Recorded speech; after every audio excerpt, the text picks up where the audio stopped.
اعوذ باللہ من الشیطان الرجیم بسم اللہ الرحمن الرحیم۔ سورۃ طلاق مدنی سورت ہے۔ یہ ان 10 سورتوں میں سے 8ویں نمبر پر ہے جو مدنی ہیں اور قرآن کریم میں اکٹھی آئی ہیں۔ یہ سورہ مبارکہ اپنے نام سے بتا رہی ہے کہ اس کا موضوع کیا ہے۔ سورۃ طلاق کو ایک دوسرا عنوان بھی دیا گیا ہے، وہ ہے سورۃ النساء القصری۔ ایک سورۃ نساء ہے جو طویل ہے، اور اس سورہ مبارکہ کو دوسرا نام دیا گیا ہے النساء القصری، کہ وہ عورت جس میں خواتین سے متعلق احکامات ہیں لیکن وہ مختصر ہیں۔ اس سے پہلے طلاق کے بارے میں احکامات سورہ بقرہ کے اندر، کچھ سورۃ احزاب کے اندر ذکر ہو چکے۔ اس سورہ مبارکہ میں انہی احکامات کو بتایا جا رہا ہے کہ انسان طلاق کا حق کیسے استعمال کرے، اور طلاق دینے کا طریقہ کیا ہے، اور اس کے اوپر مزید جو احکامات ہیں اسے اس سورہ مبارکہ کے اندر ذکر کیا جا رہا ہے۔ اللہ رب العزت نے قرآن کریم کے اندر نکاح اور طلاق سے متعلق جو مسائل ہیں ان مسائل کو بڑی تفصیل کے ساتھ ذکر کیا ہے۔ دنیا کے نزدیک سب سے بڑا مسئلہ ہے اکانومی، کاروبار۔ اللہ رب العزت نے قرآن کریم میں کاروبار کا بھی ذکر کیا ہے، تجارت کا بھی ذکر کیا ہے، لیکن تجارت کا ذکر ہے صرف ان کے اصول بتائے ہیں، اصول بتا دیا، تفصیلات نہیں بتائی۔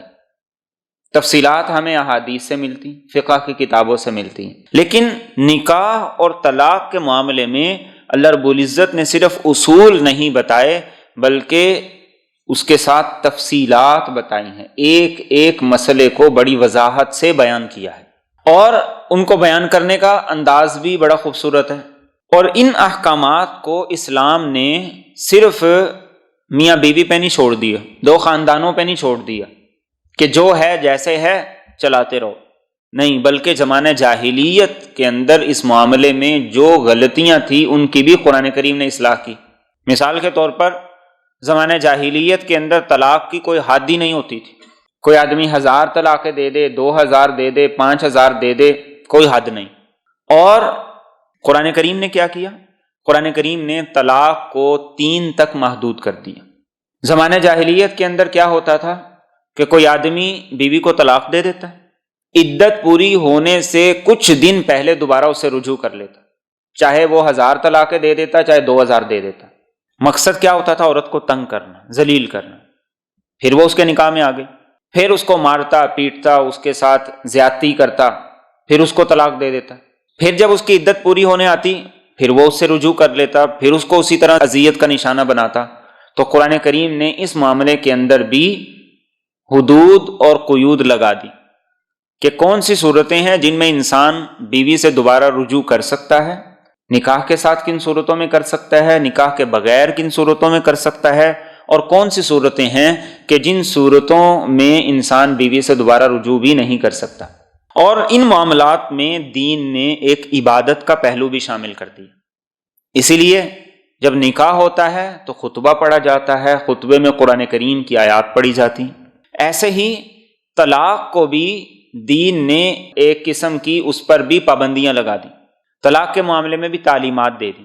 ایسا نہیں ہے کہ مرد کو اگر طلاق کا اختیار دیا ہے تو وہ جب مرضی منہ اٹھائے اور طلاق دے دے، ایسا نہیں ہے۔ رسول اکرم صلی اللہ علیہ وسلم نے حدیث طیبہ میں یہ بات ارشاد فرمائی۔ آپ نے فرمایا تزوجوا ولا تطلقوا، نکاح تو کرو لیکن طلاق نہ دو، اور فرمایا کہ طلاق یہ وہ عمل ہے جس کی وجہ سے اللہ کا عرش ہل جاتا ہے۔ اور ایک اور حدیث طیبہ میں آپ صلی اللہ علیہ وسلم نے ارشاد فرمایا ان ابغض الحلال الی اللہ تعالی الطلاق، اللہ کے نزدیک حلال چیزوں میں سب سے ناپسندیدہ چیز وہ طلاق ہے۔ بعض روایات میں ہے کہ مباح اور جائز چیزوں میں سے جن کی دین نے اجازت دی ہے ان میں سے سب سے ناپسندیدہ چیز طلاق ہے۔ اور رسول اکرم صلی اللہ علیہ وسلم نے حدیث طیبہ میں یہ بات ارشاد فرمائی ایسے مردوں کو اللہ ناپسند کرتا ہے جو صرف لذت کے لیے نکاح کریں اور بعد میں طلاق دے دیں، اور ایسی عورتوں کو بھی اللہ رب العزت ناپسند کرتا ہے جو وقتی لذت کے لیے کبھی ایک کے نکاح میں جاتی ہیں، پھر اس سے خلا لے لیتی ہیں، پھر دوسرے کے نکاح میں چلی جاتی ہیں، پھر اس کے بعد تیسرے کے نکاح میں چلی جاتی ہیں، فرمایا اللہ رب العزت انہیں ناپسند کرتا ہے۔ اس سورہ مبارکہ میں اللہ رب العزت نے یہ بتایا کہ طلاق دینی کیسے ہے، اس کے احکامات کیا ہیں اور اس کا طریقہ کیا ہے۔ ہمارے ہاں عمومی طور پر ہم ان چیزوں کو پہلے سے جانتے نہیں، سمجھتے نہیں ہیں، اس لیے طلاق دے دیتے ہیں، پھر دیکھتے ہیں کہ اب اس میں گنجائش کیسے نکلے، اور گنجائش کو نکالنے کے لیے بہت سے ناجائز کام بھی کرنے پڑتے ہیں، بہت سے ایسے کام کرنے پڑتے ہیں جن پر اللہ کی ناراضگی ہے، اللہ کی لعنت بھی ہے۔ اس لیے قرآن کریم نے یہاں پر اس چیز کو ذکر کیا ہے۔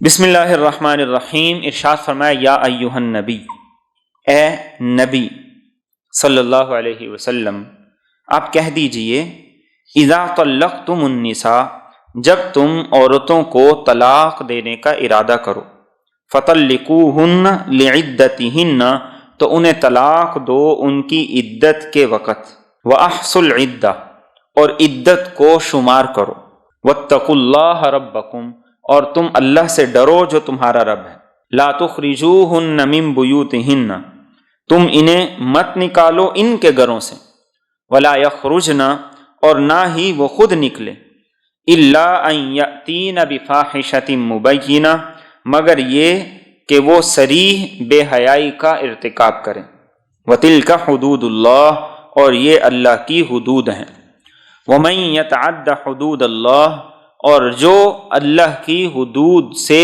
نکلے گا، فقد ظلم نفسہ، تو یقیناً وہ اپنے آپ پر ظلم کرے گا، لا تدری، تو نہیں جانتا، لعل اللہ، شاید کہ اللہ، یحدث، پیدا کر دے، بعد ذلک، اس کے بعد، امرا، کوئی راہ۔ اس آیت کریمہ میں سب سے پہلے اللہ رب العزت نے آپ صلی اللہ علیہ وسلم کو مخاطب بنائے، یا ایھا النبی۔ امام قرطبی رحمۃ اللہ علیہ نے یہ بات لکھی ہے کہ قرآن کریم میں دو طرح کا خطاب ہوتا ہے، ایک یا ایھا النبی اور ایک یا ایھا الرسول۔ یا ایھا الرسول کہا جاتا ہے جہاں پہ خطاب کا تعلق خاص رسول اکرم صلی اللہ علیہ وسلم کی ذات سے ہو، اور یا ایھا النبی وہاں کہا جاتا ہے جہاں خطاب کا تعلق آپ کے ساتھ آپ کی امت سے بھی ہو۔ تو یہاں پر خطاب کیا گیا ہے یا ایھا النبی سے، اور اس میں رسول اکرم صلی اللہ علیہ وسلم سے خطاب وہ امت کے وکیل ہونے کی حیثیت سے ہے، امت کے نبی ہونے کی حیثیت سے ہے۔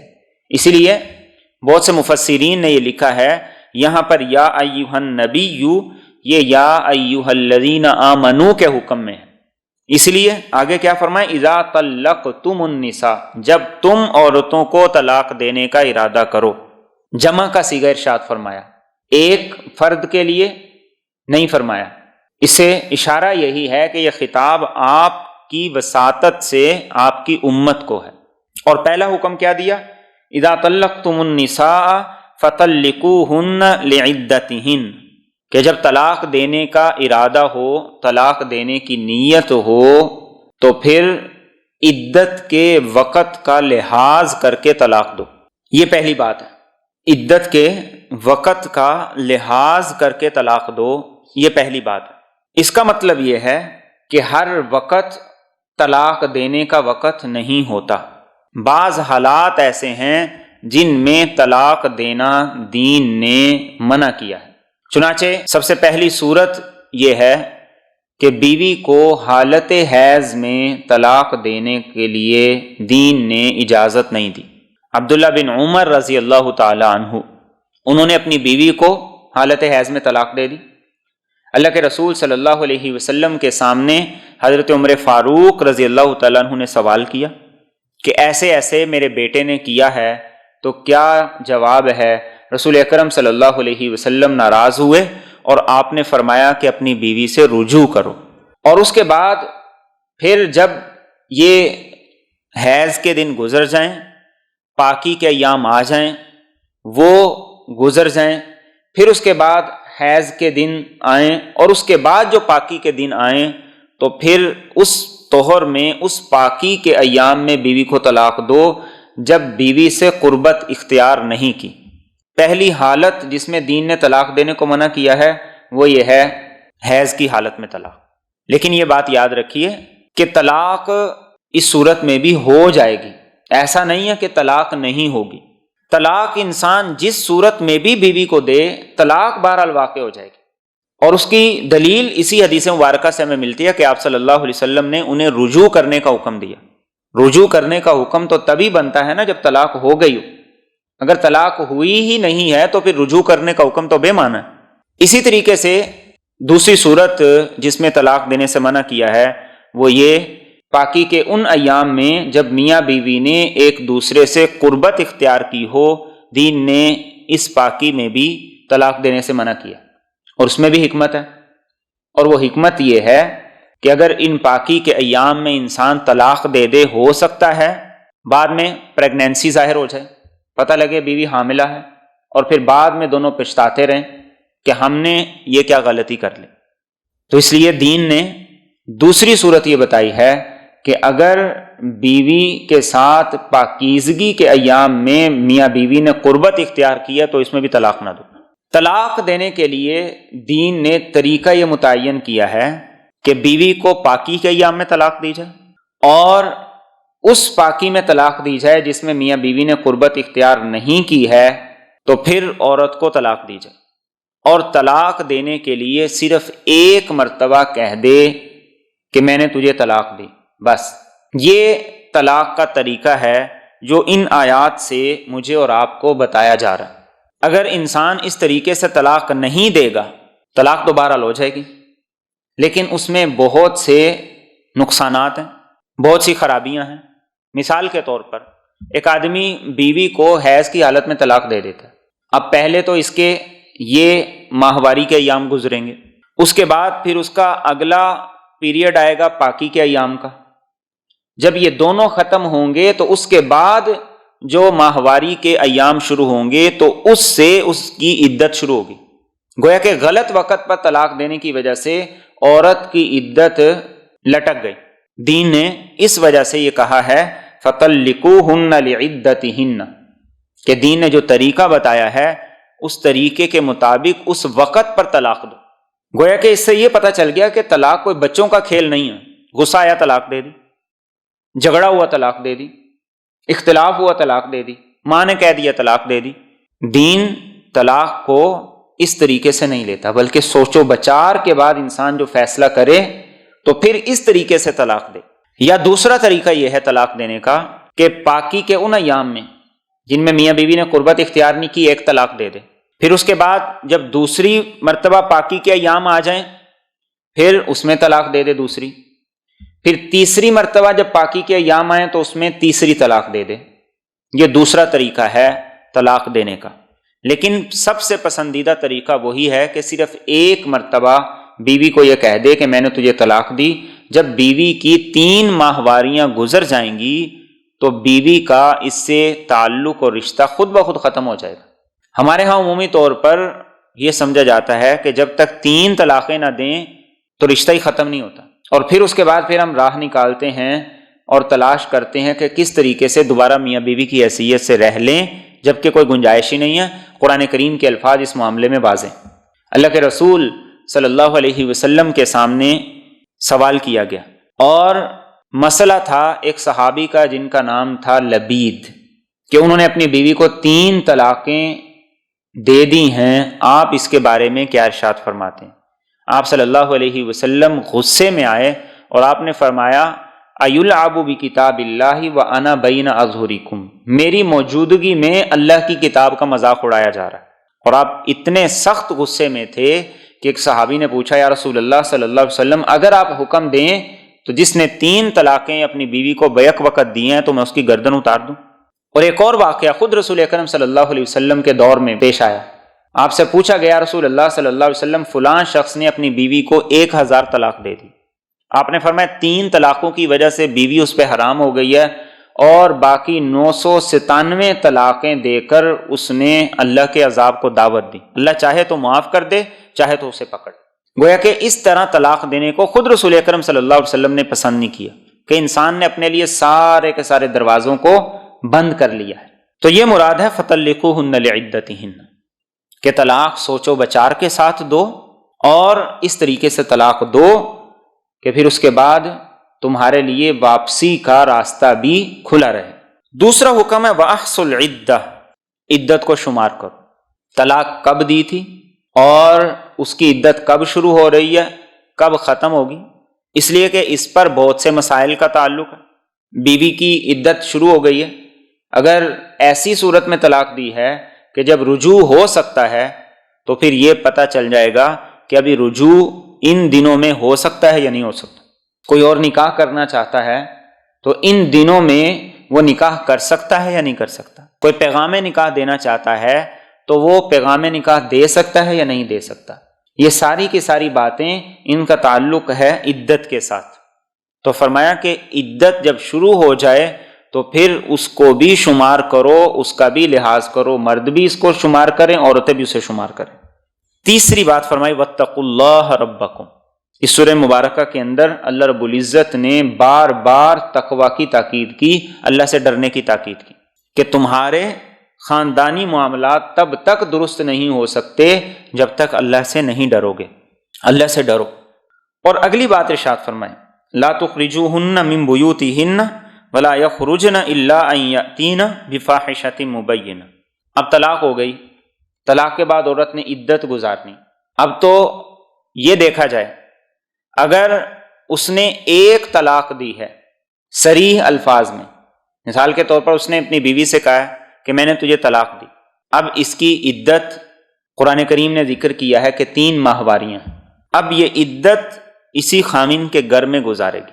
چونکہ اس صورت میں خامن کو اس سے رجوع کا حق بھی حاصل ہے، خامن سے پردہ بھی کوئی نہیں ہوگا، بلکہ فقہا نے تو یہاں تک لکھا ہے کہ عورت کو چاہیے کہ ان ایام میں سنور کے میک اپ کر کے رہے تاکہ دوبارہ میاں بیوی کی حیثیت سے ان کا رشتہ بحال ہو جائے۔ اور دوسری صورت یہ ہے کہ اگر اس نے 3 طلاقیں دے دی، اس کے بعد تو رجوع کی کوئی صورت نہیں ہے، تو پھر بھی حکم یہی ہے کہ عورت خامن کے گھر ہی عدت گزارے۔ اور اللہ کیا فرما رہے ہیں کہ ان عورتوں کو ان کے گھروں سے نہ نکالو، یعنی طلاق ہو گئی ہے، عورت نے عدت گزارنی ہے، تو اللہ خامن کے گھر کو عورت کا گھر قرار دے رہے ہیں۔ اللہ رب العزت طلاق کے بعد عدت کے دوران بھی خامن کے گھر کو عورت کا گھر قرار دے رہے ہیں۔ چہ جائے کہ انسان عام زندگی کے حالات میں وہ بیوی سے کہے کہ چل سامان اٹھا، یہ میرا گھر ہے، تو جا مرضی جا کے رہے۔ فرمایا نہ تم نکالو نہ وہ خود نکلیں، الا ان یاتین بفاحشۃ مبینہ۔ ہاں، طلاق کی وجہ زنا ہے، بے حیائی ہے، تو پھر وہ اس حکم سے مستثنیٰ ہے، پھر عورت اپنے ماں باپ کے گھر جا کے عدت گزارے۔ طلاق کی وجہ بد زبانی ہے اور عورت اپنی زبان پر کنٹرول نہیں کر رہی ہے، تو پھر وہ خامن کی بجائے اپنے ماں باپ کے گھر جا کے عدت گزارے۔ وَتِلْكَ حُدُودُ اللَّهِ، یہ اللہ کی حدود ہیں، اور جو اللہ کی حدود کو پامال کرے گا تو وہ اپنے آپ کے ساتھ ظلم کرے گا۔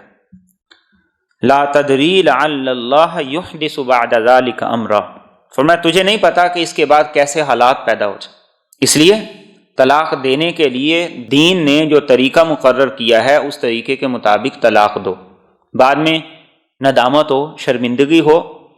اور ہزاروں واقعات میں ایسا ہے کہ پہلے غصے میں طلاق دے دی اور بعد میں ندامت ہوئی، شرمندگی ہوئی کہ بچے بھی ہیں، اب غصے میں یہ سب کچھ کر دیا، اب کیا کیا جائے۔ تو فرمایا تو نہیں جانتا، اللہ جانتا ہے۔ اللہ تمہارے دلوں کو نرم کر دے، تم ایک دوسرے کے ساتھ دوبارہ رہنے کے لیے تیار ہو جاؤ، اس لیے اللہ کی حدود کو پامال نہ کرو، اللہ کی حدود کی خلاف ورزی نہ کرو، اور اگر تم کرو گے تو اپنے آپ کے ساتھ ظلم ہے، اپنے آپ کے ساتھ زیادتی ہے، لیکن طلاق پھر بھی واقع ہو جائے گی۔ یہ ایسا ہی ہے جیسے کوئی آدمی کسی شخص کو جو بے گناہ ہے اسے قتل کر دے، اس کے قتل کرنے کی وجہ سے بے گناہ آدمی تو قتل ہو گیا نا، اگرچہ اس کا جرم قابل مواخذہ ہے، لیکن بے گناہ آدمی تو بہرحال قتل ہو ہی گیا ہے۔ طلاق کا معاملہ بھی ایسا ہی ہے کہ جس شخص نے اپنی بیوی کو ماہواری کے ایام میں طلاق دے دی، یا حمل کی حالت میں، پریگنینسی کی حالت میں طلاق دے دی، یا اس پاکی کے دور میں طلاق دے دی جب اس نے بیوی سے قربت کی تھی، ان تمام کی تمام صورتوں میں طلاق بہرحال ہو جاتی ہے۔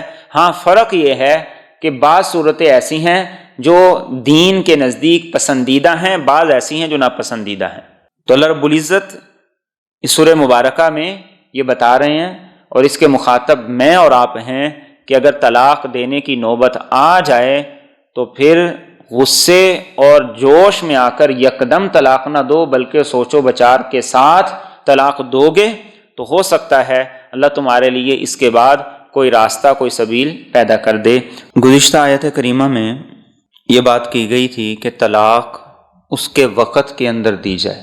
طلاق کو اس کے وقت میں دیے جانے کا مطلب یہ تھا کہ طلاق حالت حیض میں نہ دی جائے، 3 اکٹھی طلاقیں نہ دی جائیں، ایسی پاکی کے اندر طلاق نہ دی جائے جس میں میاں بیوی نے قربت اختیار کی ہو، اور بغیر سوچے سمجھے انسان طلاق دے دے، جذبات کی رو میں بہہ کر غصے میں طلاق دے دے، ایسا نہیں کرنا چاہیے۔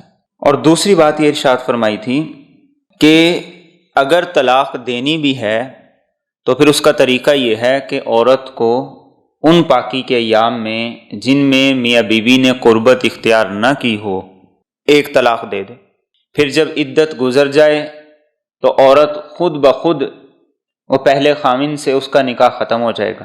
اگر اس طریقے سے طلاق دی جائے گی تو پھر اگر دوبارہ میاں بیوی کی حیثیت سے رہنا چاہیں گے تو رہ بھی سکیں گے، عدت کے اندر اندر رہنا چاہیں گے تو پھر ایک دوسرے کو بلا لینا، رجوع کے الفاظ کہہ لینا یا اس کے ساتھ صلح کر لینا، یہ ساری صورتیں ہیں جن میں دوبارہ نکاح کی ضرورت نہیں پڑے گی اگر عدت کے اندر ہو اور ایک طلاق دی ہو صریح الفاظ کے اندر۔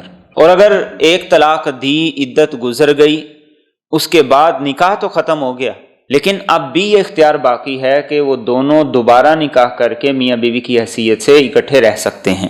اسی کی طرف قرآن کریم نے پہلی آیت کے آخر میں اشارہ کیا، لا تدری لعل اللہ یحدث بعد ذلک امرا، کہ تمہیں نہیں پتا کہ بعد کے اندر کیا تمہارے ذہن کے اندر سوچ آ جائے، اور تو نہیں جانتا کہ اللہ اس کے بعد کوئی دوبارہ صلح کی اور آپس کے اندر ایک دوسرے کے ساتھ مل کر رہنے کی صورت پیدا کر دیں، تم نہیں جانتے، اس لیے اس طریقے سے طلاق دو جیسے شریعت نے تمہیں حکم دیا ہے۔ اور ظاہری بات ہے صورت دوبارہ میاں بیوی کی حیثیت سے رہنے کی تبھی نکلے گی جب دین کے طریقے کے مطابق طلاق دی ہوگی۔ اگر اپنی مرضی سے طلاق دے دی اور غصے کے اندر طلاق دے دی اور شریعت کے بتائے ہوئے طریقے کے خلاف طلاق دے دی تو لازمی بات ہے کہ دوبارہ میاں بیوی کی حیثیت سے اکٹھے رہنے کی جو سہولت ہے اس کے امکانات ختم ہو جائیں گے۔ اس لیے یہ فرمایا اللہ کی حدود کی پابندی کرو، جو ایسا نہیں کرتا وہ اپنے آپ کے ساتھ ظلم زیادتی کر رہا ہے۔ اس لیے آج ہمارے معاشرے کے اندر لوگ بغیر سوچے سمجھے، بغیر جانے، بغیر پوچھے، بغیر سیکھے پہلے طلاق دے دیتے ہیں، اور بعد کے اندر یہ کہتے ہیں جی کوئی گنجائش پیدا ہو جائے، کوئی گنجائش پیدا ہو جائے، کوئی راستہ نکل جائے، کبھی ادھر جاتے ہیں کبھی ادھر جاتے ہیں۔ اور ایک اور بات ذہن کے اندر رکھیے، یہ مسئلہ حلال اور حرام کا مسئلہ ہے۔ اس حلال اور حرام کے مسئلے کے اندر انسان کو اتنا ہی زیادہ محتاط ہونا ہوگا جیسے کسی مردار کے کھانے کے بارے میں۔ اب کسی مردار کے کھانے کے بارے میں کوئی بھی مسلمان چاہے وہ موت کے منہ میں جا رہا ہو وہ کبھی بھی تیار نہیں ہوگا۔ تو ایسے ہی ان معاملات کے اندر بھی ہمیں اسی نقطۂ نظر سے دین کے احکامات اور اس کی تعلیمات کو دیکھنا چاہیے کہ اللہ ہمیں بتا رہے ہیں کہ یہ طریقہ ہے، اس طریقے کو اپناؤ، اور ہم اس کو اپنائیں گے تو بچیں گے، اور نہیں اپنائیں گے تو لازمی طور پر پھر اس کے لیے ناجائز راستے ڈھونڈیں گے، اور ناجائز راستے تلاش کرتے کرتے عین ممکن ہے کہ آپ کسی ایسے عمل کے اندر مبتلا ہو جائیں جو ظاہری طور پر تو آپ کو لگ رہا ہے ٹھیک ہے لیکن حقیقی طور پر ٹھیک نہ ہو۔ اللہ کے رسول صلی اللہ علیہ وسلم نے قیامت کی علامات میں سے ایک علامت یہ بتائی کہ میاں بیوی آپس میں زنا کریں گے۔ صحابہ نے پوچھا یا رسول اللہ صلی اللہ علیہ وسلم میاں بیوی اور وہ آپس میں زنا کریں گے؟ آپ نے فرمایا ہاں۔ صحابہ نے پوچھا وہ کیسے؟ آپ نے ارشاد فرمایا کہ پہلے آدمی بیوی کو طلاق دے دے گا، بعد میں انکار کر دے گا، اور پھر صلح صفائی کے ساتھ میاں بیوی کی حیثیت سے رہنا شروع کر دیں۔ آج یہی کچھ ہمارے معاشرے میں لوگ کر رہے ہیں، پہلے طلاق دے رہے ہیں، پھر غلط طریقوں کے ساتھ وہ ایک دوسرے کے ساتھ میاں بیوی کی حیثیت سے رہ رہے ہیں۔ آپ کے ایک دوسرے کو میاں بیوی کی حیثیت سے مان لینے سے تو وہ رشتہ حلال نہیں ہوگا جب تک کہ دین نے اس کو حلال قرار نہیں دیا۔ اس لیے پہلی آیت میں اس چیز کو پرزور انداز سے بیان کر دیا گیا۔ اور دوسری بات کیا ارشاد فرمائی؟ فرمایا کہ جب عدت کا وقت ہو تو عورت خامن کے گھر میں عدت گزارے۔ اب آپ دیکھیے کہ طلاق سے بڑھ کر آگے کوئی اور لڑائی تو نہیں نہ ہو سکتی، لیکن فرمایا کہ عورت کو چاہیے خامن کے گھر میں عدت گزارے۔ کیوں؟ خامن کے گھر میں عدت اس لیے گزارے کہ اگر خامن نے دین کے بتائے ہوئے طریقے کے مطابق طلاق دی ہے تو دوبارہ میاں بیوی کی حیثیت سے ان کے لیے اکٹھا رہنا آسان ہو۔ چہ جائے کہ ساس نے تھوڑا اونچی بات کر دی تو وہ ماں کے گھر بھاگ جائے، خامن نے تھوڑا ڈانٹ دیا تو بھائی کو فون کر کے بلا لے، اور چھوٹے بڑے جھگڑے پر اپنے گھر جا کے بیٹھ جائے، ماں باپ کے پاس چلی جائے، بہن بھائیوں کے پاس چلی جائے۔ دین تو یہ کہتا ہے کہ اگر طلاق ہو گئی ہے تو بھی عورت عدت خامن کے گھر میں گزارے گی۔ اور کیا فرمائے؟ لا تخرجوہن من بیوتہن، فرمائے یہ عورتوں کا ہی گھر ہے، اور یہ خاص طور پہ اس صورت میں جس صورت میں ایک طلاق دی ہو، دین کے طریقے کے مطابق طلاق دی ہو۔ آج ہم میں سے بہت سے لوگ ایسے ہیں جن کا کام ہی طلاق کروانا ہے، بہت سے بہن بھائی ایسے ہیں، ماں باپ ایسے ہیں جن کا کام ہی طلاق کروانا۔ تھوڑا سا جھگڑا ہوا، بیٹی کو لے گئے، 1 مہینے رکھا، 2 مہینے رکھا، 3 مہینے رکھا، معاملہ بڑھتا گیا، طول پکڑتا گیا، اور لڑائی ختم نہیں ہوئی، آخر میں آ کر طلاق لے لی۔ قرآن کریم اس آیت کریمہ میں ہمیں یہ سکھا رہا ہے کہ طلاق ایسے طریقے سے دو، طریقہ بھی بتا دیا، اور پھر فرمایا کہ عدت خامن کے گھر میں گزارو۔ اور فقہا نے لکھا ہے کہ اگر اللہ کے بتائے ہوئے طریقے کے مطابق کوئی خامن طلاق دے دے اور عورت خامن کے گھر میں عدت گزار رہی ہے تو عورت کو چاہیے کہ پھر میک اپ کر کے اس گھر کے اندر رہے۔ کیوں؟ اس لیے کہ ابھی رشتے میں گنجائش موجود ہے۔ خامن کے سامنے عورت بن سنور کے رہے گی تو عین ممکن ہے کہ اس کا دل صلح پہ آمادہ ہو جائے۔ اور جب چھوٹی چھوٹی بات پہ بیٹیوں کو ہم گھر لا کے بٹھا لیتے ہیں تو اس کا مطلب یہ ہے کہ ہم معاملے کو سدھارتے نہیں ہیں، ہم ہی خراب کرتے ہیں۔ کبھی بھائیوں کا جوش ہوتا ہے، کبھی ماں باپ کا جوش ہوتا ہے۔ ماں باپ آخر کب تک بیٹیوں کا بوجھ اٹھائیں گے؟ بھائیوں کو جوش ہوتا ہے، لیکن وہ جوش تب تک ہوتا ہے جب تک ان کی شادی نہیں ہوتی۔ بس جب شادی ہو جاتی ہے، بابیاں آ جاتی ہیں، تو پھر بابیوں کے تانے کون سنے؟ دین نے بڑا سیدھا سا، سادہ سا، بہترین سا راستہ ہر معاملے میں بتایا ہے۔ اگر ہم اس پہ چلیں، اگر ہم اس کے مطابق عمل کریں، تو اس لیے اس بات کی ضرورت ہے کہ ہم اس معاملے میں دین کی حدود کا خیال کریں۔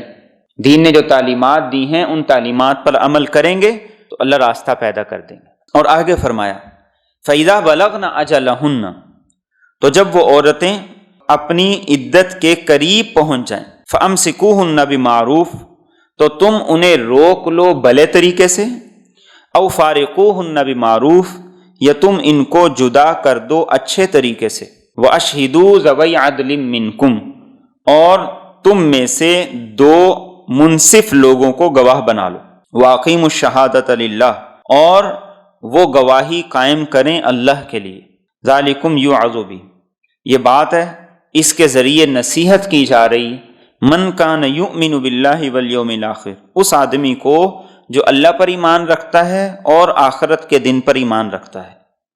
ومن یتق اللہ یجعل لہ مخرجا، اور جو اللہ سے ڈرتا ہے اللہ اس کے لیے نکلنے کی راہ پیدا کر دیتے ہیں۔ وَيَرْزُقْهُ مِنْ حَيْثُ لَا يَحْتَسِبُ، اور وہ اسے رزق دے گا وہاں سے جہاں سے اسے گمان بھی نہیں۔ وَمَن يَتَوَكَّلْ عَلَى اللَّهِ، اور جو اللہ پہ بھروسہ کر لے فَهُوَ حَسْبُهُ، تو اللہ اس کے لیے کافی ہے۔ إِنَّ اللَّهَ بَالِغُ أَمْرِهِ، یقیناً اللہ اپنے کام کو پورا کر دیتا ہے۔ قَدْ جَعَلَ اللَّهُ لِكُلِّ شَيْءٍ قَدْرًا، اللہ نے ہر چیز کا ایک اندازہ مقرر کر رکھا ہے۔ اب یہاں اسی طریقے سے بات کو آگے بڑھایا کہ اگر دین کے مطابق طلاق دی ہے، 1 طلاق دے دی ہے، یا ابھی 2 طلاقیں صریح الفاظ کے اندر دی ہیں، یا ایک طلاق اشارتاً دے دی ہے تو قرآن کریم کہتا ہے اب اگر عدت پوری ہونے لگے تو پھر کیا کرو، فَأَمْسِكُوهُنَّ بِمَعْرُوفٍ أَوْ فَارِقُوهُنَّ بِمَعْرُوفٍ، رکھنا ہے، صلح کرنی ہے تو پھر اچھے طریقے سے رکھو، صلح کرو، اور چھوڑنا ہے تو اچھے طریقے سے چھوڑ دو۔ اور یہ صرف اسلام ہی ایسا مذہب ہے جو انسان کو ان حالات کے اندر بھی عدل اور انصاف کرنے کی تاکید کرتا ہے۔ ہم لوگ کہتے ہیں کہ لڑائی میں سب کچھ جائز ہے، محبت اور جنگ میں ہر چیز جائز ہے۔ اللہ فرما رہے ہیں کہ نہیں، دو خاندان اگر الگ ہونے ہیں تو سلیقے سے الگ ہو، اگر اکٹھے رہنا ہے تو سلیقے سے اکٹھے رہو۔ صلح کر رہے ہیں تو پھر پچھلی باتیں ختم کر دو۔ آج جھگڑا اس حد تک جن کاموں کی وجہ سے پہنچا ہے، جن عادتوں کی وجہ سے پہنچا ہے، ان عادتوں کو ختم کرو۔ عورت کی وجہ سے تھا تو عورت ان کی اصلاح کرے، مرد کی وجہ سے تھا تو مرد ان کی اصلاح کرے، اور آج کے بعد پھر وہ اس بارے میں کبھی بھی بات نہ کریں۔ آگے میاں بیوی بن کے چلیں، ایک دوسرے کے رازدار بن کے چلیں، اور ایک دوسرے کے ساتھ موافقت کے ساتھ چلیں۔ یہ ہے فَأَمْسِكُوهُنَّ بِمَعْرُوفٍ۔ اور اگر علیحدگی کی نوبت آ گئی ہے تو پھر بھی یہی طریقہ اختیار کرو۔ بیوی کا حق مہر ہے وہ واپس کرو، اس کے جہیز کا سامان ہے وہ واپس کرو، اور جو معاملات ہیں ان معاملات کو صلح صفائی سے نمٹا دو۔ یہ ہے او فارقوہن بمعروف۔ اور پھر اس کے بعد اپنی زبانوں کو کنٹرول کرو۔ کیوں؟ اس میں بھی بہت سی حکمتیں ہیں، اور آج یہ چیز ہمارے معاشرے میں بڑی کھل کے سامنے آ رہی۔ پہلے طلاق صحیح طریقے سے نہیں دی، اس کے بعد علیحدگی کا معاملہ آیا تو پنچایتیں بٹھا دی، اور پنچایتوں کے اندر پھر فیصلہ نہیں ہو پا رہا، لسٹیں بن رہی ہیں، وہ کہہ رہے ہم نے اتنا دیا، وہ کہہ رہے تم نے اتنا دیا، یہ دیا وہ دیا، اور یہ نہیں دیا وہ نہیں دیا۔ یہ سارے کے سارے جھگڑے، یہ ساری کی ساری لڑائیاں یہ اکٹھی ہو جاتی، اور پھر اس کے بعد وہ کہتے ہیں لڑکے کا قصور ہے، وہ کہتے ہیں لڑکی کا قصور ہے۔ اب آگے جہاں بھی رشتہ کرنے کی بات ہونی ہے تو لڑکے کا رشتہ ہو رہا ہوگا تو وہ پوچھیں گے ان سے کہ کیوں ختم ہوا، اور لڑکی کا رشتہ ہونا ہوگا وہ پوچھیں گے ان سے کیوں ختم ہوا۔ تو نہ لڑکے کا رشتہ ہوگا نہ لڑکی کا ہوگا، ساری زندگی ایسے بیٹھے رہیں گے۔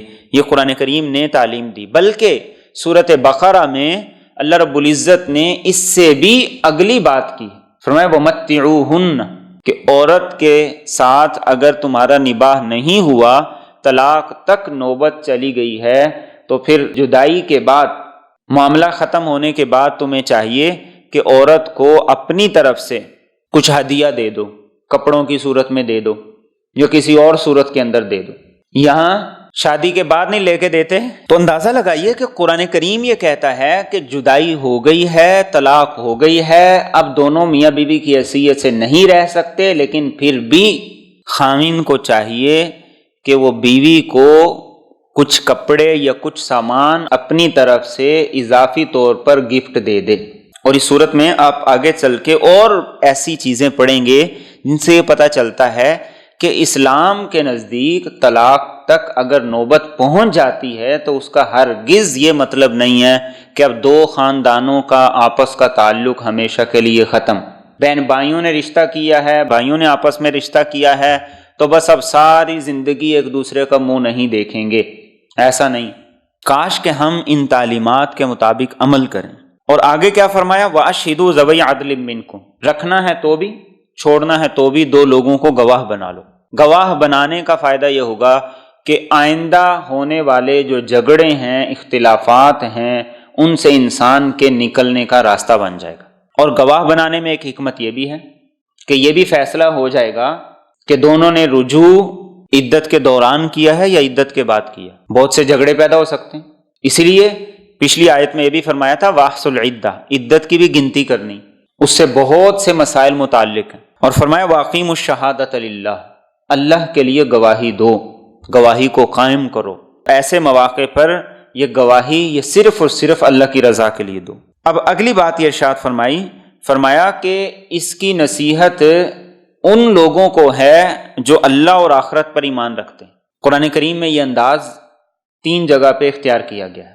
ایک اس موقع پر جہاں ابراہیم علیہ السلام کو اسوہ اور نمونہ قرار دیا گیا ہے ایمان والوں کے لیے، سورۃ ممتحنہ میں، اور ایک اس موقع پر جب رسول اکرم صلی اللہ علیہ وسلم کو تمام امت کے لیے آئیڈیل قرار دیا گیا ہے، اور تیسرا اس موقع پہ۔ اور اس سے کیا پتہ چلتا ہے؟ اس سے یہ پتہ چلتا ہے کہ اللہ رب العزت اس بات کو چاہتے ہیں کہ میاں بیوی دیندار ہوں، دین کا ذہن رکھنے والے ہوں، دین کے سمجھنے والے ہوں، تاکہ جب بات یہاں تک پہنچے تو ان کی دینداری انہیں فائدہ دے۔ اس لیے فرمایا یہ نصیحت اس کو ہے جو اللہ اور آخرت پہ ایمان رکھتا ہے، جس کے اندر اللہ کا ڈر ہے، جس کے اندر آخرت کی پیشی کا ڈر ہے، اس کو پتا ہو کہ میں نے زیادتی کسی کے ساتھ نہیں کرنی، رکھنا ہے تو نہیں زیادتی کرنی، چھوڑنا ہے تو نہیں زیادتی کرنی۔ اور آگے کیا فرمایا؟ وَمَن يَتَّقِ اللَّهَ يَجْعَل لَّهُ مَخْرَجًا، اللہ سے ڈرو گے تو اللہ پھر راستے بھی بنا دیں گے۔ دو لوگ الگ ہو رہے ہیں خاص طور پر اس صورت میں، اور اگر اکٹھے چل رہے ہیں تو فرمایا اگر تم مخلص ہوگے تو اللہ آگے کے راستے بھی بنا دیں گے۔ وَيَرْزُقْهُ مِنْ حَيْثُ لَا يَحْتَسِبُ، لین دین کے معاملات چونکہ ان صورتوں میں بہت زیادہ پیچیدہ ہو جاتے ہیں، فرمایا تم اللہ کے لیے دو گے تو اللہ وہاں سے رزق دے گا جہاں سے تمہیں گمان بھی نہیں ہوگا۔ اور پھر کیا فرمایا؟ وَمَن يَتَوَكَّلْ عَلَى اللَّهِ فَهُوَ حَسْبُهُ، جو اللہ پہ بھروسہ کر لے اللہ اس کے لیے کافی ہو جائے گا، اللہ رب العزت اس کے لیے کافی ہو جائے۔ اور کس اعتبار سے کافی ہو جائیں گے؟ کہ آئندہ کے اس کے تمام معاملات میں اللہ رب العزت اس کی کفالت کریں گے اور اس کے معاملات میں آسانی پیدا کریں گے۔ اور فرمایا ان اللہ بالغ امری، اللہ اپنے ارادے کو پورا کر کے رہتا ہے، اور قد جعل اللہ لکل شیء قدرا، ہر چیز کا ایک وقت ایک اندازہ اللہ کی طرف سے مقرر اور طے ہے۔ اس لیے یہ ساری کی ساری بات کی گئی، اور اتنی لمبی چوڑی بات کی گئی۔ بات اتنی لمبی چوڑی کیوں کی گئی؟ اور جس انداز سے اس سورت مبارکہ میں، یعنی سورت کا نام ہے سورت الطلاق، جس اعتبار سے اس سورت مبارکہ میں بار بار اللہ سے ڈرنے کی، تقوی کی تاکید کی گئی ہے، قرآن کریم میں کہیں بھی یہ انداز نہیں ملتا۔ اور یہ تو ہے اختتام، طلاق رشتے کا اختتام ہے، اور اسی رشتے کا آغاز جس صورت میں ہوتا ہے وہ نکاح ہے، اور نکاح کا آغاز کس چیز سے ہے؟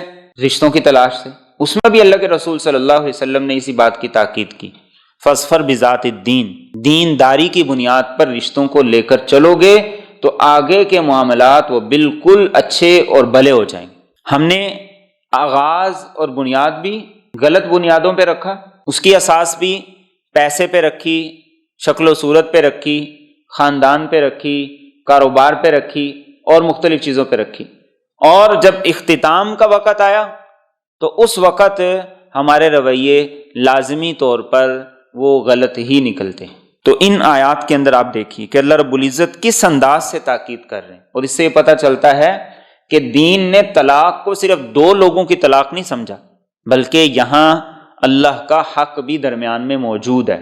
اسی لیے اللہ کے رسول صلی اللہ علیہ وسلم نے حجۃ الوداع کے موقع پر خطبہ دیتے ہوئے یہ ارشاد فرمایا تھا کہ عورتوں کے بارے میں تمہیں خاص طور پر تاکید کرتا ہوں، اور پھر فرمایا تھا کہ اللہ کا نام لے کر یہ تمہارے نکاح میں آئی ہیں۔ خطبہ نکاح جب پڑھا جاتا ہے تو وہ قرآنی آیات ہیں، اللہ کا نام ہے، اللہ کا نام لے کر تم انہیں اپنے نکاح میں لیتے ہو۔ تو یہ دو لوگوں کا معاملہ نہیں ہے کہ کانٹریکٹ ہو گیا لہذا اس نے بھی سائن کر دیے، اس نے بھی سائن کر دیے، اب مرضی منمانی کرو۔ آغاز سے لے کر اختتام تک ہر بارے میں تعلیمات ہیں، اور ان تعلیمات پر انسان کب عمل کرے گا؟ جب اللہ کا ڈر ہوگا، جب آخرت کا اس کو احساس ہوگا۔ ایک صحابی اللہ کے رسول صلی اللہ علیہ وسلم کے پاس آئے، عرض کی یا رسول اللہ صلی اللہ علیہ وسلم میرا بیٹا کفار کی قید میں، اور کوئی راستہ بھی نہیں ہے کہ وہ وہاں سے آ جائے، چھوٹ جائے۔ تو آپ صلی اللہ علیہ وسلم نے اسے یہ کہا کہ سب سے پہلے تقوی اختیار کرو، اور قرآن کریم کی آیت آپ نے پڑھی وَمَن يَتَّقِ اللَّهَ يَجْعَل لَّهُ مَخْرَجًا وَيَرْزُقْهُ مِنْ حَيْثُ لَا يَحْتَسِبُ، آپ نے فرمایا تقوی اختیار کرو، دوسرا فرمایا صبر کرو، تیسرا فرمایا کثرت سے لا حول ولا قوت الا باللہ کا ورد کرو۔ شروع کر دیا، اللہ کی طرف سے ایسے معاملات بنے کہ وہ آزاد بھی ہو گئے، اور ان کفار کے جو اونٹ تھے انہیں بھی اپنے ساتھ بگا کر لے آئے۔ تو آپ صلی اللہ علیہ وسلم کو جب آ کے بتایا تو آپ نے فرمایا قرآن کی یہ آیت بالکل سچ ہے، وَمَن يَتَّقِ اللَّهَ يَجْعَل لَّهُ مَخْرَجًا، اللہ مسائل سے تب نکالیں گے جب انسان تقوی اختیار کرے گا، اور اللہ اسے رزق وہاں سے دیں گے جہاں سے اس کو گمان بھی نہیں۔ وَمَن يَتَوَكَّلْ عَلَى اللَّهِ فَهُوَ حَسْبُهُ، فرمایا جو اللہ پہ بھروسہ کر لے اللہ اس کے لیے کافی ہے، جو اللہ پہ بھروسہ کر لے اللہ اس کے لیے کافی ہے۔ ایک دور کے اندر قحط آیا تو سارے لوگ پریشان ہو گئے کہ قحط آ گیا ہے، اب کس طریقے سے آگے سلسلہ ہوگا، کیسے اناج آئے گا، کہاں سے آئے گا؟ تو ایک غلام تھا، وہ اس موقع پر خوشی سے ناچ رہا تھا۔ کسی نے کہا کہ ساری دنیا پریشان ہے اور تم اتنے خوش ہو؟ اس نے کہا کہ میں خوش اس بات پہ ہوں کہ جس مالک کے پاس میں رہتا ہوں اس کے پاس اناج کا بہت بڑا سٹاک ہے۔ تو ایک اللہ والے نے سنا تو اس نے کہا کہ اس مالک سے بہتر وہ رب ہے جس کے ہاتھ میں پوری کائنات کے خزانے ہیں، انسان اگر اس پہ اعتماد کر لے تو کہیں بھی ٹھوکر نہ کھائے، کہیں بھی اس کو شرمندگی کا سامنا نہ کرنا پڑے۔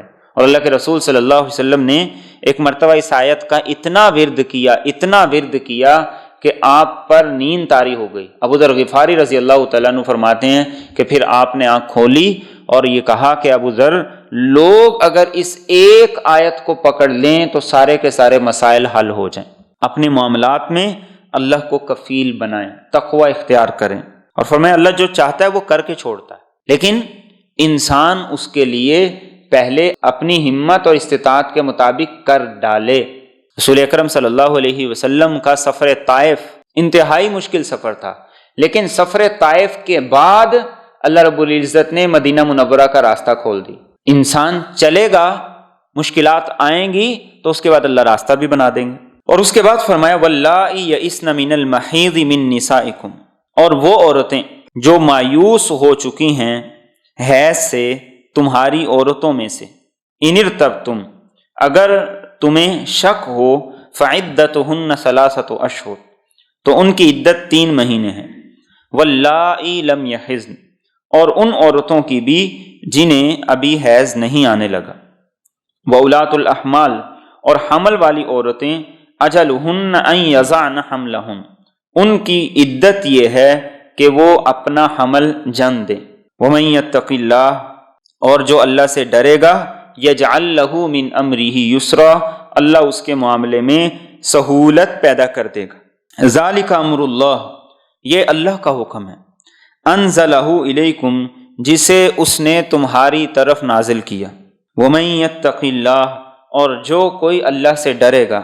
یکفر عنہ سیئاتہ، اللہ اس سے اس کے گناہ دور کر دے گا، ویعظم لہ اجرا، اور اسے بہت بڑا اجر عطا کرے گا۔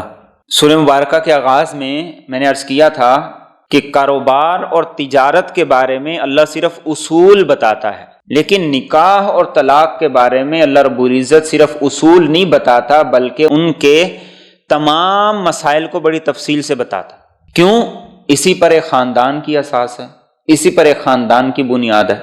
اب یہاں پہ یہ ارشاد فرمایا گیا کہ وہ عورتیں جن کی عمر زیادہ ہو گئی ہے اور ان کو ماہواری نہیں آتی، مینسز نہیں آتے ہیں، اگر انہیں طلاق ہو جاتی ہے تو ان کی عدت 3 مہینے ہوگی، اور یہ 3 مہینے قمری اعتبار سے ہوں گے۔ اور دوسرا فرمایا واللائی لم یحض، وہ عورتیں جن کو ابھی تک ماہواری مینسز آنے شروع نہیں ہوئے، ان کی عدت بھی 3 مہینے۔ اور ایسا کب ہوتا ہے؟ جب عمر تھوڑی ہو، کم ہو۔ اس سے واضح طور پر یہ بات پتہ چلی کہ کم عمری کے اندر بھی نکاح کیا جا سکتا ہے۔ ظاہری بات ہے، نکاح ہوگا تو طلاق ہوگی نا، جب نکاح ہی نہیں ہوا تو طلاق کیسے ہوگی، عدت کیسے ہوگی؟ تو یہاں پر اللہ رب العزت فرما رہے ہیں کہ جن عورتوں کو ابھی ماہواری نہیں شروع ہوئی، کم عمر ہیں، اگر ان کو طلاق ہو جاتی ہے تو ان کی عدت بھی 3 مہینے ہوگی۔ آج ہمارے ملک میں قانون یہ ہے کہ کم عمر لڑکی کا نکاح نہیں ہو سکتا، شادی نہیں ہو سکتی۔ ہاں، زنا کے مواقع بھرپور ہیں، اس کی صورتیں بے بہا ہیں، اس کی روک تھام کے لیے کوئی قانون نہیں۔ اب اسی ایک ہفتے کے اندر جو ایک کیس بہت زیادہ سوشل میڈیا پہ بھی وائرل ہے، نیوز کے اندر بھی ہے، کہ ایک یونیورسٹی کی طالبہ کی کسی کے ساتھ ناجائز تعلقات تھے، پریگننٹ ہو گئی، اس کو ضائع کروانے کے لیے اس نے ماں باپ سے فیس کے نام پر پیسے لیے اور اس کی موت ہو گئی۔ اب سوال یہ ہے کہ ہم صرف اس چیز کو جرم قرار دے رہے ہیں کہ اس کی موت ہو گئی، اس سے پہلے جو ناجائز تعلقات ہیں ان کو کوئی جرم ہی نہیں کہہ رہا، انہیں کوئی جرم ہی نہیں سمجھ رہا۔ اور ظاہری بات ہے، جب کالجز میں، یونیورسٹیز میں 42 سے 53% تک بچے اور بچیاں آئس کا نشہ کریں گی تو اس کا نتیجہ اور رزلٹ تو یہی ہوگا۔ اور پھر کہتے ہیں کہ مدارس کے نصاب میں تبدیلی کرنی تاکہ یہ جو بچے نشہ نہیں نہ کرتے ان کو بھی نشے پہ لگا دیں۔ وزیر اعظم بھی چرسی، قرآن کریم ایک بارے میں واضح حکم دے رہا ہے اور ہم اس کے برخلاف ایک واضح قانون بنا رہے ہیں، اور پھر ہم یہ کہتے ہیں کہ ہم اسلامی جمہوریہ پاکستان کے اندر رہ رہے ہیں۔ زنا سے روکنے کے لیے، اس کی روک تھام کے لیے قانون موجود نہیں ہے، ہاں زنا کرنے کے جو پرمٹ ہے وہ ہماری گورنمنٹ دیتی ہے، اور قوانین الٹے سے الٹے بنا رہے ہیں۔ اور قوانین بنانے کا مقصد کیا ہے؟ تاکہ میاں بیوی کا جو رشتہ ہے یہ کمزور سے کمزور تر ہو، اور اس کے نتیجے میں کیا ہوگا؟ اس کے نتیجے میں معاشرے میں زنا پھیلے گا، معاشرے میں بے حیائی پھیلے گی، بدکاری پھیلے گی۔ اور اگلی بات یہ ارشاد فرمائی وَأُولَاتُ الْأَحْمَالِ أَجَلُهُنَّ أَن يَضَعْنَ حَمْلَهُنَّ، کہ اگر کوئی حاملہ عورت ہے، اس کو طلاق ہو گئی ہے تو اس کی عدت یہ ہے کہ جب وہ بچہ جنے گی اس کی عدت ختم ہو جائے گی، چاہے 1 مہینے کے بعد جنم دے، چاہے 10 دن کے بعد جنم دے، اور چاہے 8 ماہ کے بعد جنم دے، اگر اسے طلاق ہو گئی ہے تو اس کی عدت یہ ہے کہ بچہ پیدا ہو جائے۔ اب یہاں تک حکم بیان کیا، آپ دوبارہ غور کریں، فرمایا وَمَن يَتَّقِ اللَّهَ يَجْعَل لَّهُ مِنْ أَمْرِهِ يُسْرًا، جو اللہ سے ڈرے گا اللہ اس کے معاملے میں آسانی پیدا کر دیں گے، جو اللہ سے ڈرے گا اللہ اس کے معاملے میں آسانی پیدا کر دیں گے۔ لیکن ڈرنے کا مطلب کیا ہے؟ ان احکامات پہ عمل کرو، جیسے اللہ نے تمہیں حکم دیا ہے ویسے اس کے مطابق عمل بناؤ۔ اور آگے پھر فرمایا ذَلِكَ أَمْرُ اللَّهِ أَنزَلَهُ إِلَيْكُمْ، یہ اللہ کا حکم ہے، اللہ نے اسے تمہاری طرف نازل کیا ہے۔ آج بہت سے لوگ یہ کہتے ہیں کہ یہ تو 1 منٹ میں پتہ چل جاتا ہے کہ عورت کو پریگنینسی ہے یا نہیں ہے، تو پھر عدت کیوں گزارے؟ اس میں صرف یہ ایک بات نہیں ہے، یہاں اللہ کیا فرما رہے ہیں؟ ذَلِكَ أَمْرُ اللَّهِ أَنزَلَهُ إِلَيْكُمْ، یہ اللہ کا حکم ہے، اس حکم کو تم پورا کرو، چاہے اس میں تمہیں کوئی حکمت نظر آ رہی ہے یا نہیں آ رہی۔ اور پھر یہ سہولت بھی کتنے لوگوں کو میسر ہے یہ بھی ہم سمجھتے ہیں، اور یہ سہولت کب آئی ہے یہ بھی ہم سمجھتے ہیں۔ دین کے جو احکامات ہیں وہ ہر دور کے لیے ہیں، کسی ایک دور کے لیے نہیں، اس لیے فرمایا یہ اللہ کا حکم ہے، انزلہ الیکم، اس نے اسے خاص طور پر تمہاری طرف نازل کی۔ اور پھر دوبارہ تقوی کا حکم، وَمَن يَتَّقِ اللَّهَ يُكَفِّرْ عَنْهُ سَيِّئَاتِهِ وَيُعْظِمْ لَهُ أَجْرًا، جو اللہ سے ڈرے گا اللہ اس کے گناہوں کو معاف کرے گا اور اس کے اجر کو دگنا کر دے گا، بڑھا دے گا۔ اسے اندازہ کیجئے کہ ہماری اولاد، ہماری بہویں، ہماری بیٹیاں، ان کے لیے دینی تعلیم کتنی اہم اور ضروری ہے۔ ایک آدمی اس کو پتہ ہے میری اولاد نے نوکری نہیں کرنی، لیکن اس کے باوجود وہ اپنی اولاد کو 20 سال تک سکول کی تعلیم میں کھپا دیتا ہے، اور 2-3 سال لگا کے اسے قرآن کی آگاہی نہیں دیتا، قرآن کی تعلیم نہیں دیتا۔ کیا اس باپ سے سوال نہیں ہوگا؟ سوال تو اس سے بھی ہوگا جس نے اپنی اولاد سے نوکری کروانی ہے، اس نے دنیاوی تعلیم کے لیے اپنی اولاد کو 20 سال لگوا دیے، لیکن دین اور قرآن کی سمجھ کے معاملے میں اس نے اپنی اولاد کو نہیں لگایا۔ سوال تو اس سے بھی ہوگا۔ بیٹیوں کے رشتے اچھے ہو جائیں، اس کے لیے بیٹیوں کو وہ پڑھا دیا جو نہ ان کے کام کا نہ ان کی ضرورت کا، لیکن جس چیز سے رشتے اچھے ہونے ہیں اس کا انہیں درس ہی نہیں دیا۔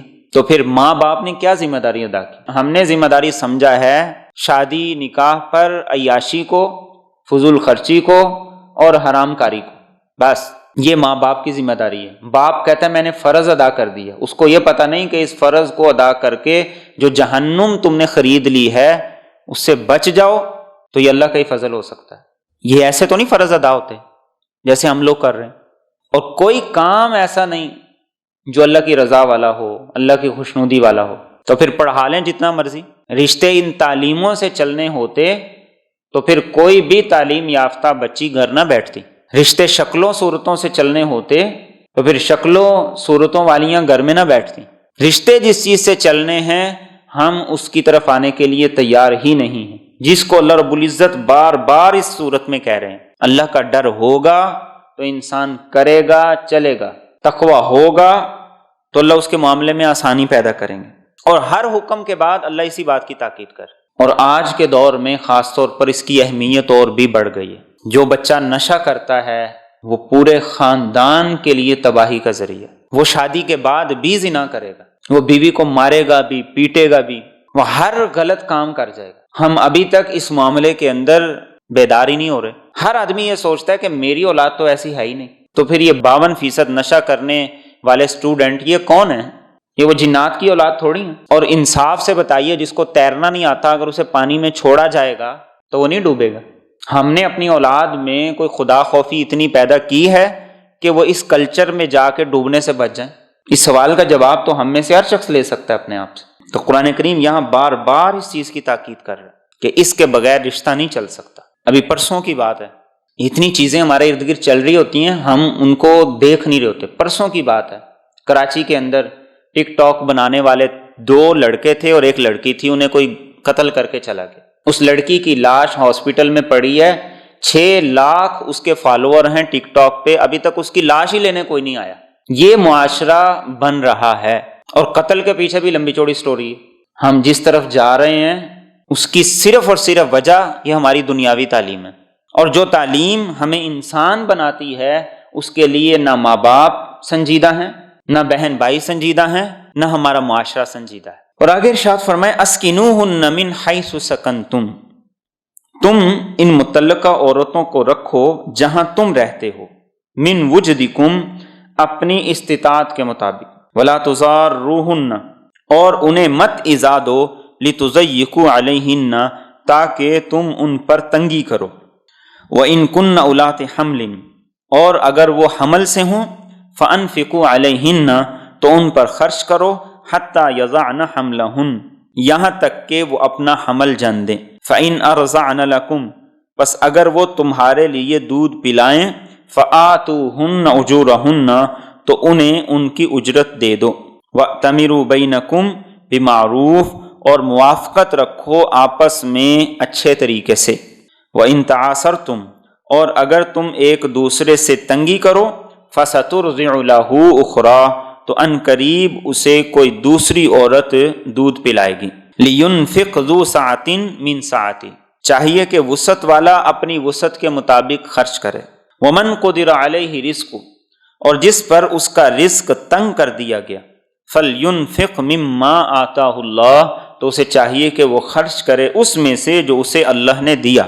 لا یکلف اللہ نفسا الا ما آتاها اللہ کسی شخص کو مکلف نہیں بناتا مگر اتنا ہی جتنا اس نے اسے دیا. سیجعل اللہ بعد عسر یسرا ان قریب اللہ تنگی کے بعد آسانی پیدا کر دے گا. خوبصورت تعلیمات ان آیات کے اندر دی گئی. طلاق ہو گئی ہے، عورت نے عدت گزارنی ہے تو اللہ فرماتے ہیں اپنی وسعت اور استطاعت کے مطابق اس عورت کو رہائش دو. اور اس میں وہ عورت بھی مراد ہے جس کو 1 طلاق دی ہے، وہ عورت بھی مراد ہے جس کو 3 طلاقیں دے دی ہیں، اب دوبارہ میاں بیوی کی حیثیت سے رہنے کا کوئی امکان نہیں. لیکن اللہ کیا فرما رہے ہیں کہ اپنی وسعت کے مطابق انہیں بہترین رہائش فراہم کرو. آج ہمارے ملک میں خواتین آزادی مارچ کے لیے نکل رہی ہیں، ہمیں ہمارا حق نہیں دیا جا رہا. حق تو دے دیا دین نے، اور جتنا حق دین نے دیا ہے اسلام کے علاوہ کسی مذہب میں اتنا حق نہیں. ہاں اسلام آوارگی سے روکتا ہے، جو آوارگی یہاں یورپ اور یہ NGOs پھیلانا چاہتی ہیں. اب اللہ طلاق کے بعد یہ کہہ رہا ہے کہ اپنی حیثیت کے مطابق انہیں رہائش دو. 3 طلاقیں ہو گئی ہیں تو عورت رہے گی تو اسی گھر میں، لیکن پردے کے ساتھ رہے گی. اور اگلی بات پھر فرمائی وَلَا تُضَارُّوهُنَّ لِتُضَيِّقُوا عَلَيْهِنَّ گھر سے نکالنے کے لیے انہیں تنگ نہ کرو، ذلیل نہ کرو. غور کیجئے یہ حکم تب ہے جب طلاق ہو گئی، اور اس صورت میں بھی جب 3 طلاقیں ہو گئیں اور جو بیوی کی حیثیت سے گھر میں ساتھ رہ رہی ہے اس کو کوئی اہمیت نہ دی جائے، اس کی کوئی عزت نہ ہو، اس کو تنگ کیا جائے، اس کو گالیاں دی جائیں، اسے ذلیل کیا جائے، اسے بچوں کے سامنے مارا پیٹا جائے، تو یہ کون سی انسانیت ہے؟ اور اگلی بات اس سے بھی خوبصورت، وَإِن كُنَّ أُولَاتِ حَمْلٍ فَأَنفِقُوا عَلَيْهِنَّ حَتَّى يَضَعْنَ حَمْلَهُنَّ طلاق ہو گئی ہے، بیوی حاملہ ہے، پریگننٹ ہے، تو فرمایا جب تک بچہ نہیں جنتی تم ان پہ خرچ کرو. آپ اندازہ لگائیے کہ ہمارا دین کیسا خوبصورت دین ہے. یہ نہیں کہ طلاق ہو گئی ہے لہذا اب جائے ماں باپ کے گھر اور وہ خود اس کی ذمہ داری اٹھائیں. بلکہ ہمارے کلچر میں تو یہ ایسی بیماری پڑ گئی ہے، بیٹیوں کو ہم بیاہ دیتے ہیں اور جب بچے کی پیدائش کا وقت آتا ہے تو ہم پھر ان کو ان کے ماں باپ کے گھر بھیج دیتے ہیں۔ کیسی خباثت ہے، کیسے کمینے لوگ ہیں ہم۔ ماں باپ نے ساری زندگی ان کا بوجھ اٹھایا، تمہارے گھروں کے اندر رہ کر انہوں نے تمہارے ناز نخرے اٹھائے، جس کے ذمہ صرف خامند کا کام تھا اس نے پورے خاندان کا کام کیا، اور جب اس پہ مشکل وقت آیا ہم نے اٹھا کے اس کو ماں باپ کے گھر بھیج دی۔ ماں باپ نے تو بیاہ دیا، اب تمہاری ذمہ داری۔ قرآن کریم تو یہاں کہتا ہے کہ اگر طلاق ہو گئی ہے پھر بھی خامند کی ذمہ داری ہے وہ خرچ کرے۔ آج ہم اپنی مسلمانی کا اندازہ لگا لیں اور اپنے دعووں کا اندازہ لگا لیں، دعوے کرنے میں ہم سے بڑا عاشق رسول کوئی نہیں، اور مسلمانی کا ہمارا لیول یہ۔ اور آگے کیا فرمائے، فَإِنْ أَرْضَعْنَ لَكُمْ فَآتُوهُنَّ أُجُورَهُنَّ، طلاق ہو گئی، پریگنینسی کا پیریڈ گزر گیا اور اب عورت نے دودھ پلانا ہے، تو فرمایا کہ چونکہ طلاق ہو گئی، رشتہ ختم ہو گیا، عورت دودھ پلا رہی ہے تو اس کو دودھ پلانے کا معاوضہ دو۔ کیسا خوبصورت دین ہے۔ آج ہم اس چیز کو سمجھ سکتے ہیں کہ اگر ایک بچہ ہے اس کا دودھ ڈاکٹر ریکمینڈ کر دیتا ہے کہ فلاں ڈبے کا دودھ پلاؤ، فلاں کمپنی کا پلاؤ، تو انسان کو ہوش آ جاتی۔ اور اللہ کیا فرما رہے ہیں؟ اللہ فرما رہے ہیں کہ عورت اگر دودھ بچے کو پلا رہی ہے، طلاق ہو گئی ہے، تو اس کو دودھ پلانے کا بھی معاوضہ دو۔ یہ نہ سوچو کہ اس کی ماں ہے اس نے تو کرنا ہی کرنا ہے، نہیں، تم زیادتی نہ کرو، تم نا انصافی نہ کرو۔ اور اگلی بات اس سے بھی خوبصورت، وَأْتَمِرُوا بَيْنَكُمْ بِمَعْرُوفٍ، سبحان اللہ، فرمایا کہ آپس میں بھلے طریقے سے مشاورت کر لو۔ یعنی میاں بیوی نہیں ہو تم، میاں بیوی کی حیثیت ختم ہو گئی، لیکن اولاد کے معاملے میں آخر ایک ماں ہو، ایک باپ ہو، مشاورت کر لو کہ کتنی اجرت ہونی چاہیے، کتنا معاوضہ ہونا چاہیے۔ وَإِن تَعَاثَرْتُمْ فَسَتُرْضِعُ لَهُ أُخْرَى، اور اگر آپس کے معاملات نہیں طے ہوتے تو فرمایا کوئی اور عورت اس کو دودھ پلا دے، اگر ماں رضامند نہیں ہے پلانے کے لیے، ماں سے پلوانا ہے تو اس کو اس کی اجرت دو، اس کا معاوضہ دو۔ اور ظاہری بات ہے کہ اگر ماں مطالبہ کرے گی تو وہ دوسروں سے تو کم ہی کرے گی، اور اگر وہ زیادہ بھی کر رہی ہے تو جو کیئر ایک بچے کی ماں کر سکتی ہے وہ کوئی دوسری عورت تو نہیں نہ کر سکتی۔ تو قرآن کریم کہہ رہا ہے کہ اگر نہیں تو پھر کسی اور سے پلوا لو، لیکن یہاں کیا کہا؟ آپس میں مشاورت کے ساتھ چلو۔ کب طلاق ہو گئی، بچہ ہو گیا، بچے کی پیدائش ہو گئی ہے، اس کے بعد آگے اللہ فرما رہے ہیں کہ مشاورت سے چلو۔ تو جب میاں بیوی کی حیثیت سے رہیں تو کیا اس وقت پھر مشاورت اہم نہیں؟ اس وقت ضروری نہیں؟ اس وقت اس کی کیا اہمیت ہے؟ اس سے یہ بھی اندازہ ہمیں لگانا چاہیے کہ ایک عورت جس کو طلاق ہو گئی وہ بچے کو دودھ پلا رہی ہے تو دین کہتا ہے کہ اس کو معاوضہ دو، اس کو اجرت دو۔ تو اگر وہ بیوی کی حیثیت سے آپ کے نکاح کے اندر ہے تو کبھی کبھار چھوٹا موٹا اسے گفٹ لے دینا تو ایک خامن کا حق ہے نا، کبھی کبھار اس کو اچھا کھانا کھلا دینا خامن کا حق ہے نا۔ یہ کوئی دینداری نہیں ہے کہ آپ بیوی سے پوچھیں ہی نہ۔ اللہ کے رسول صلی اللہ علیہ وسلم نے صلح حدیبیہ کے موقع پر جب صحابہ سے یہ کہا کہ اب ہم عمرہ نہیں کریں گے، اگلے سال کریں گے، بال کٹوا دو، کوئی بھی نہیں اٹھا۔ پھر دوسری مرتبہ آپ نے کہا کہ ہم اگلے سال عمرہ کریں گے، بال کٹوا دو، واپسی کا سفر ہے، کوئی نہیں اٹھا۔ پھر تیسری مرتبہ آپ نے یہ حکم دیا، کوئی نہیں اٹھا۔ آپ پریشان، خیمے میں تشریف لائے، ام سلمہ رضی اللہ تعالیٰ عنہ موجود تھی۔ آپ نے ام سلمہ رضی اللہ تعالیٰ عنہ کو آ کے ساری بات بتائی۔ انہوں نے کہا یا رسول اللہ صلی اللہ علیہ وسلم ایسا کیجئے کہ آپ جا کے سب سے پہلے اپنے بال کٹوائیں، آپ کسی کو نہ کہیں کہ کٹواؤ کہ نہ کٹواؤ۔ آپ باہر تشریف لے گئے، آپ نے جا کے اپنے بال کٹوانے شروع کیے کہ سارے صحابہ نے اپنے بال کٹوا دی کہ ہمارے نبی یہ کر رہے ہیں لہذا ہمیں بھی یہ کرنا ہے۔ مشکل ترین معاملات میں اللہ کے رسول صلی اللہ علیہ وسلم نے ازواج مطہرات سے مشاورت کی، ان سے پوچھا، ان سے رائے لی۔ آج کام والیوں کو تو ہم اتنے پیسے دے دیتے ہیں اور بیوی کے معاملے میں کنجوسی کا مظاہرہ کرتے ہیں۔ اللہ کے رسول صلی اللہ علیہ وسلم سے ایک عورت نے پوچھا کہ میرے 2 رشتے ہیں، ان میں سے کس سے رشتہ کروں؟ آپ نے کہا ایک ان میں سے مارتا ہے، اس کے ساتھ نہ رشتہ کرو، دوسرا کنجوس ہے، اس کے ساتھ بھی نہ کرو، یہ تیسرا آدمی ہے، یہ رشتے کے لیے تمہارے لیے بہتر ہے، میں اس کی تجویز تمہیں دیتا ہوں۔ اللہ کے رسول صلی اللہ علیہ وسلم نے کیا فرمایا؟ ایک کنجوس ہے، اس سے بھی نہیں کرنا، دوسرا بیوی پہ ہاتھ اٹھاتا ہے، اس سے بھی نہیں کرنا، یہ آدمی تمہارے لیے بہتر ہے، اس کے ساتھ رشتہ کر لو۔ آج ہمیں یہ چیزیں جاننے سمجھنے کی ضرورت ہے، دین کے احکامات کی صورت میں رائے لینے کی ضرورت ہے، مشاورت کی ضرورت ہے، عزت دینے کی ضرورت ہے۔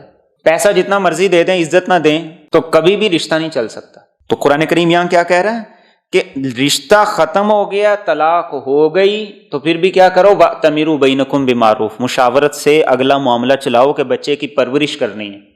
آج عدالتوں کے اندر کتنے کیسز ایسے ہیں، خرچے کے لیے کیسز چل رہے ہیں، خامند خرچہ نہیں دے رہا اور سال ہا سال تک کیس چل رہے ہیں، اور ساتھ یہ فرما دیا لِيُنْفِقْ ذُو سَعْةٍ مِّن سَعْتِهِ، جس کو اللہ نے وسعت دی ہے وسعت کے مطابق خرچ کرے، اور جس پر تنگی ہے فرمایا اللہ کا دیا ہوا تمہارے پاس جتنا ہے اس میں سے خرچ کر دو۔ لا یکلف اللہ نفسا الا ما آتاہا، اللہ نہیں کہہ رہا کہ تم اپنی وسعت سے بڑھ کے کرو، لیکن جتنا ہے اتنا تو کرو۔ اور یہ حکم کب ہے؟ جب طلاق ہو گئی ہے، اب اگلے اخراجات دینے ہیں۔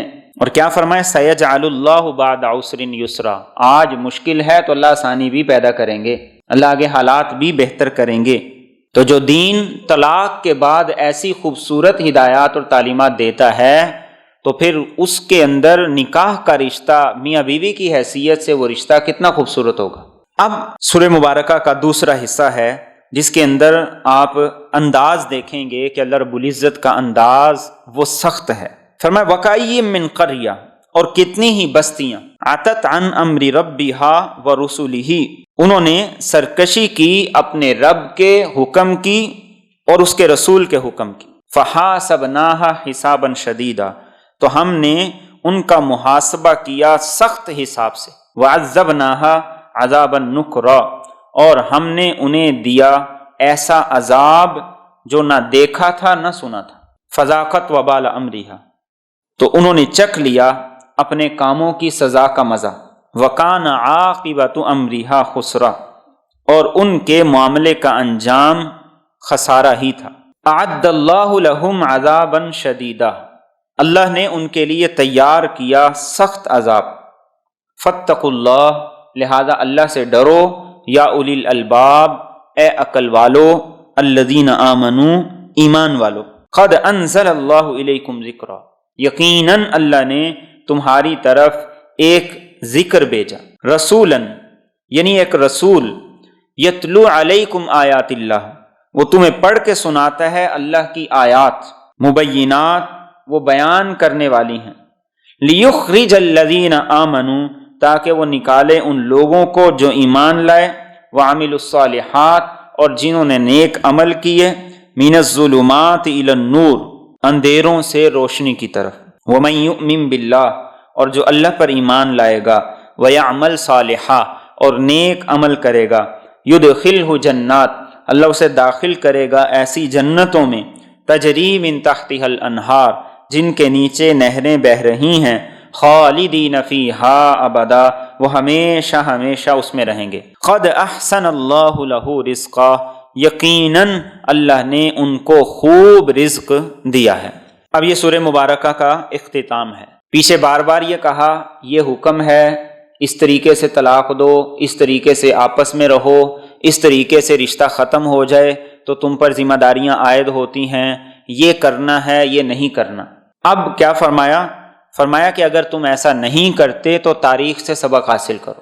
تم تو ایک ہو اور یہ سمجھتے ہو کہ مجھے کوئی مجبور نہیں کر سکتا، میرے ساتھ کوئی زبردستی نہیں کر سکتا، تو فرمایا یاد رکھو اس روئے زمین پر بڑی بڑی قومیں آئیں، طاقتور بھی تھیں، مالدار بھی تھیں، ٹیکنالوجی بھی تھی، افرادی قوت بھی تھی، لیکن جب انہوں نے اپنے رب اور اس کے رسول کے احکامات کی خلاف ورزی کی تو اللہ نے ایسا ان کو عذاب دیا جو نہ کسی نے سنا تھا نہ کسی نے دیکھا تھا، اور یہ دنیا میں ہوا۔ اور یہ کیوں ہوا؟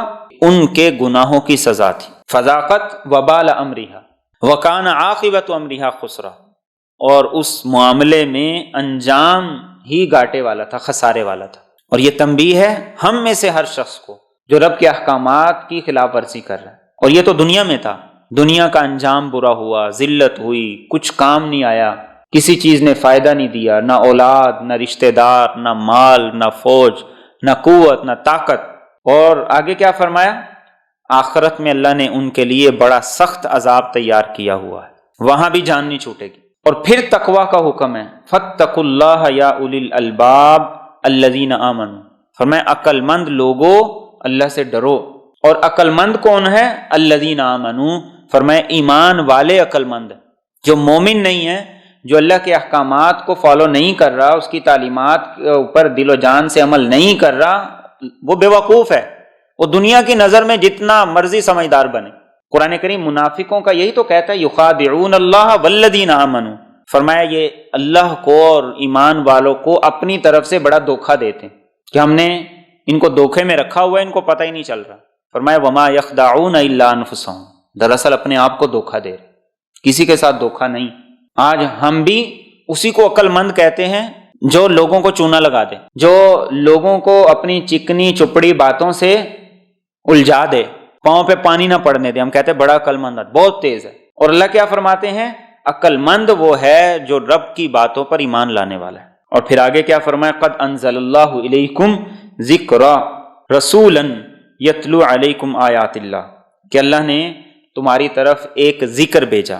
ذکر سے مراد یا تو رسول اکرم صلی اللہ علیہ وسلم ہے، جس کی تفسیر اگلی آیت کے پہلے لفظ رسولن میں موجود ہے، یا ذکر سے مراد قرآن کریم ہے اور اس کے ساتھ رسول اکرم صلی اللہ علیہ وسلم کا تذکرہ ہے۔ اور فرمایا وہ تمہیں احکامات دیتے ہیں کھول کر، واضح کر کے، کس لیے؟ تاکہ ان لوگوں کو جو ایمان لائے، جنہوں نے نیک عمل کیے، تاریکیوں سے روشنی کی طرف لیں۔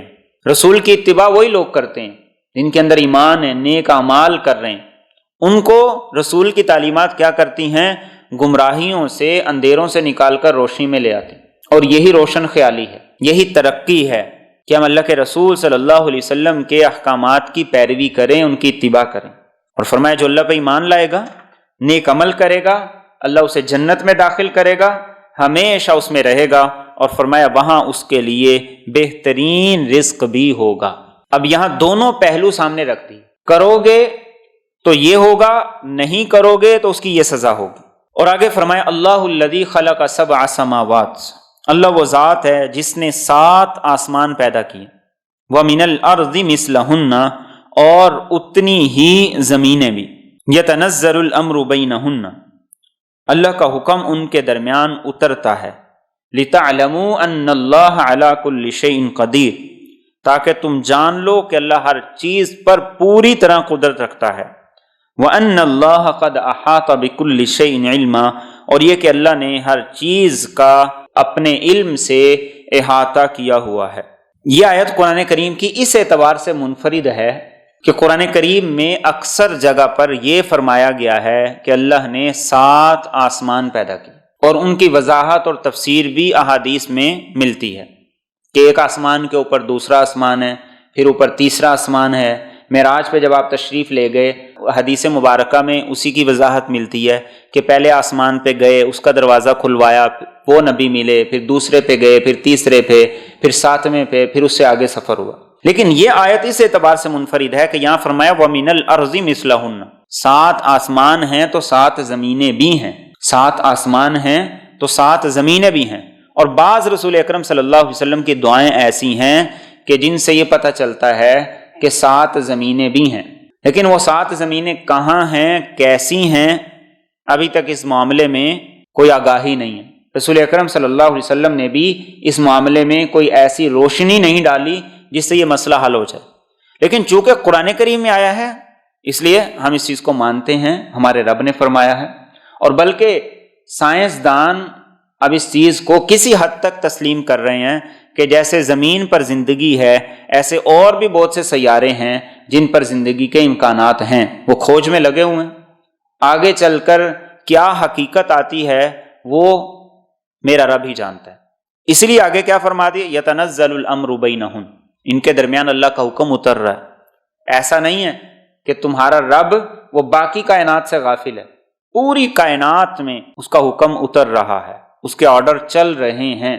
ایک چھوٹی سی گلیکسی ہے جس کا ہم حصہ ہیں، اس میں ایک چھوٹا سا سیارہ ہے زمین جس پر ہم رہ رہے ہیں، اتنی بڑی بڑی گلیکسیاں ہیں، اتنی بڑی بڑی کہکشائیں ہیں، اور ہماری کہکشاں سے بہت بڑی بڑی، اور ان کے اندر پھر ایسے ایسے بڑے بڑے ہولز ہیں جنہیں بلیک ہولز کہا جاتا ہے کہ پورے نظام شمسی کو اٹھا کے اگر اس میں ڈال دیا جائے تو سب کے سب اس میں غائب ہو جائیں، بالکل بجھ جائیں، پتہ ہی نہ چلے کہاں گئے۔ تو فرمایا تمہارا رب کون ہے؟ یتنزل الامر بینہن، کہ ان کے درمیان بھی اسی کا حکم چلتا ہے۔ اور دو اللہ کی صفات بڑی اہم ہیں، ان کو یہاں اکٹھے ذکر کیا۔ پہلی بات فرمایا کہ یہ کان کھول کے سن لو، اللہ کو ہر چیز پر پوری قدرت ہے۔ اس سورہ مبارکہ کا یہ اختتام خاص طور پہ اس لیے ذکر کیا گیا کہ نکاح کے معاملات ایسے ہوتے ہیں کہ جن معاملات میں کوئی کسی کو مجبور نہیں کر سکتا۔ میاں بیوی کا رشتہ کہنے میں ہو سکتا ہے میاں بیوی ہوں، دل میں محبت نہ ہو، ایک دوسرے کے ساتھ الفت نہ ہو، لوگوں کی نظر میں وہ میاں بیوی ہوں، ویسے ان کے اندر سخت نفرت ہو۔ تو فرمایا یہ بات ذہن میں رکھنا کہ اللہ کو ہر چیز پر پوری قدرت ہے۔ تم لوگوں کے معاملے میں تو مرضی منمانی کر سکتے ہو، اللہ کو تم پہ پورا اختیار ہے۔ اور دوسرا کیا فرمایا؟ وَأَنَّ اللَّهَ قَدْ أَحَاطَ بِكُلِّ شَيْءٍ عِلْمًا، اللہ نے ہر چیز کا احاطہ کیا ہوا ہے، کوئی چیز اس کے علم سے باہر نہیں۔ اور اس صورت مبارکہ میں بار بار اللہ نے تقوی کا حکم دیا، خدا خوفی کا حکم دیا، اور یہی بات خطبہ نکاح کے اندر ان آیات میں کہی جاتی ہے جو رسول اکرم صلی اللہ علیہ وسلم خطبہ نکاح میں پڑھا کرتے تھے۔ 3 آیات میں 4 مرتبہ تقوی کا حکم ہے، اور اس میں بھی یہی ہے ان اللہ کان علیکم رقیبا، اللہ تمہارا نگہبان ہے، نگران ہے۔ یہ نہ سوچنا کہ کسی کو پتہ نہیں ہے، میں جو مرضی کر جاؤں۔ اور یہاں بھی یہی اختتام ہے کہ اللہ کو ہر چیز کا پتہ ہے، اس کے علم نے ہر چیز کا احاطہ کیے ہوئے۔ ہاں اگر اس کی طرف سے ڈیل مل رہی ہے تو اسے غنیمت سمجھو، اس کی وجہ سے سرکشی میں، اللہ کی نافرمانی میں آگے نہ بڑھو۔ اس لیے اس بات کی ضرورت ہے اپنی بھی اصلاح کریں، اپنی اولادوں کو دیندار بنائیں، نمازی بنائیں، ہر صورت نمازی بنائیں۔ نماز کے معاملے میں اللہ کے رسول صلی اللہ علیہ وسلم نے تو یہاں تک فرمایا کہ 10 سال کی عمر میں اگر نماز نہیں پڑھ رہے تو ان پہ سختی کرو۔ کیوں؟ اس لیے کہ نماز ایک ایسی نیکی ہے جو بہت سے گناہوں سے اسے نجات دے گی، بچائے گی۔ اس لیے ہمیں بھی ضرورت ہے اور اولاد کی بھی ذمہ داری ہم پر ہے